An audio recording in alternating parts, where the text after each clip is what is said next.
और धान को जब खपड़ी में डालेंगे, नीचे से उष्मा का प्रसारण जब उसमें होगा, अच्छा तो क्या होगी स्थिति, वह धान गर्म होकर के लावा रूप लेगा, फूटेगा। अच्छा, वही फूटने गलती के हो गई। बावजूद भी उसका खोइया उसको जकड़ करके पकड़े हुए रहता है, छोड़ता नहीं है। यानी औरतें नागपंचमी के त्योहार के समय जबरदस्ती उसको अलग करती है, खोइया को छोड़ा कर करके।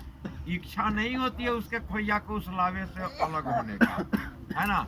अगर आप उसे और गर्म करते जाइएगा तो वह जल करके कार्बन हो जाएगा, यानी कोयला हो जाएगा, लेकिन एक दूसरे से अलग नहीं हो पाएगा, दोनों एक साथ जल जाएंगे।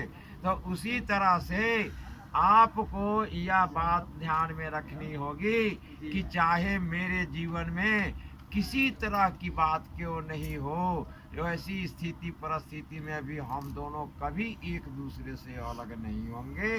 जैसा कि लावा और खोइये के साथ संबंध बना पड़ा हुआ है, उस तरह का संबंध मैं बना करके तुम्हारे साथ रखूंगा। सुन रहे हैं ना, तुम्हारे भी काम में समझे कि नहीं। तो एगो यही नहीं कर रहे हैं, यानी ये दोनों की तरफ से बातें आ रही है। यही कारण है कि हम सनातन धर्म में हिंदुओं के बीच पति और पत्नी के बीच ऐसे संबंध होते हैं जो एक दूसरे को लोग एक दूसरे का माने पति परमेश्वर, पति का अर्थ रखता है मालिक से, स्वामी का अर्थ रखता है मालिक से, यानी वह उस व्यक्ति का, वह उस महिला का स्वामित्व निभाता है, इसीलिए उसे स्वामी कहा गया।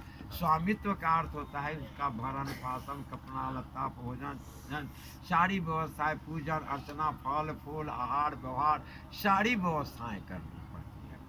तो ये तो हो गई लज्जा हमन से शिक्षा लेने की बात। सात वह पुंज अक्षत का पार किए।